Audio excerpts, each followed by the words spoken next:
criticize the actions of a government without hating the people. It's just obvious and self-evident to me.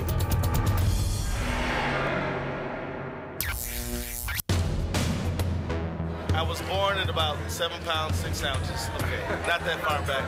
I never thought that I was going to be doing politics, electoral politics. I believe in movement. I believe in community. I believe that politicians see the light when they feel the heat. Congressman Keith Ellison ایک امریکی وکیل، ایک سیاستدان اور ایک Democrat ہیں جو اس وقت امریکی کانگریس کے پہلے مسلمان رکن منتخب ہوئے جب انہوں نے منیسوٹا کے 5th کنگریشنل ڈسٹرکٹ کی ایک اوپن نشست میں کامیابی حاصل کی۔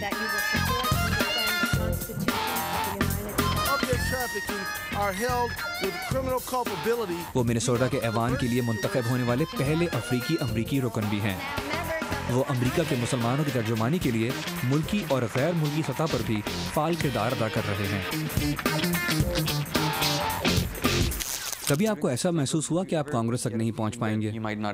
نہیں، مجھے کبھی ایسا محسوس نہیں ہوا۔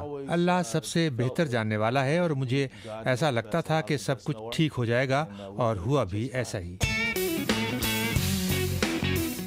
کیتھ کے اپنے خاندان میں بھی ہر مذہب سے تعلق رکھنے والے افراد موجود ہیں، اور یہی وجہ ہے کہ کانگریس کے رکن ایلسن کے لیے بین العقائد ہم آہنگی ایک اہم موضوع بن چکا ہے۔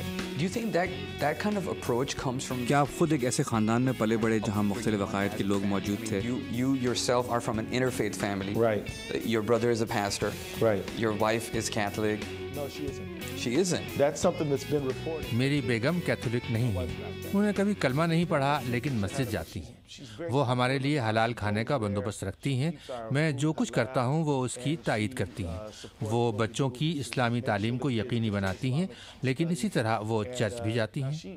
لیکن اگر آپ ان سے پوچھیں کہ کیا آپ کیتھولک ہیں تو وہ اس سے انکار کریں گی۔ She would deny that. She'd say, I'm not Catholic. کیا آپ کے بچے مسلمان بچوں کے طور پر پروان چڑھ رہے ہیں؟ Yes. اور آپ کے بھائی پادری ہیں؟ Yes, he is. تو آپ کا تھینکس گیونگ ڈنر کس طرح کا ہوتا ہے؟ ایک ہی میز پر مختلف عقائد کے لوگ بیٹھ کر ایک ساتھ kھانا کھاتے ہوں گے؟ Together at one table. Right. Well, first of all, we all agree we don't have any pork on the table in respect to the Muslims, right?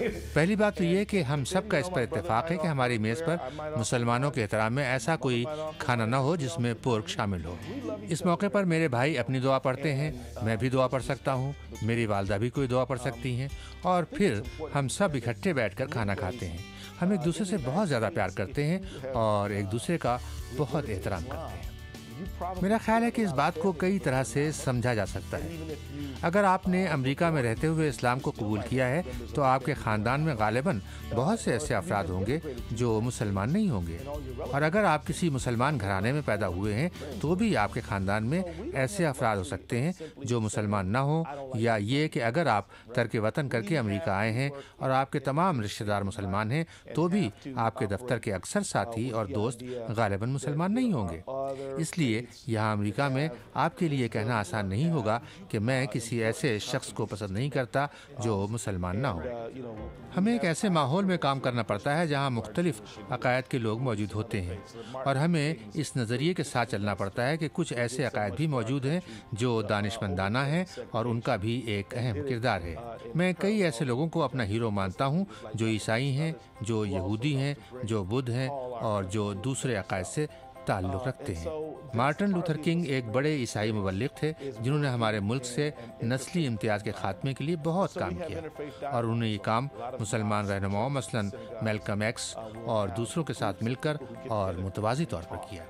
ابھی کچھ ہی سال پہلے رمضان اور یہودیوں کا یوم کپور کا مقدس مہینہ ایک ساتھ آئے تھے، تو بہت سے امام اپنے شہر کے کسی ربائی کے پاس جاتے تھے اور ان کے گروپس کو اپنی مسجدوں میں آنے کی دعوت دیتے تھے۔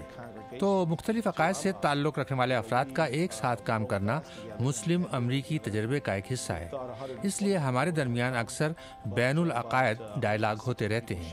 بہت سی مسجدوں، کلیساؤں اور سینیگاگز میں لوگ گروپ کی شکل میں اکٹھے ہوتے ہیں اور بات چیت کرتے ہیں۔ We ended up having a great time because we do have an eye towards greater cultural understanding.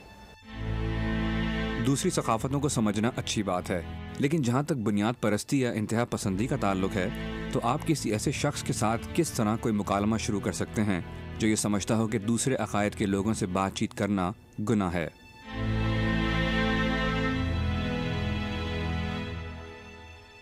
Now that's where the complication. یہ وہ صورتحال ہوتی ہے جہاں پیچیدگیاں سامنے آتی ہیں.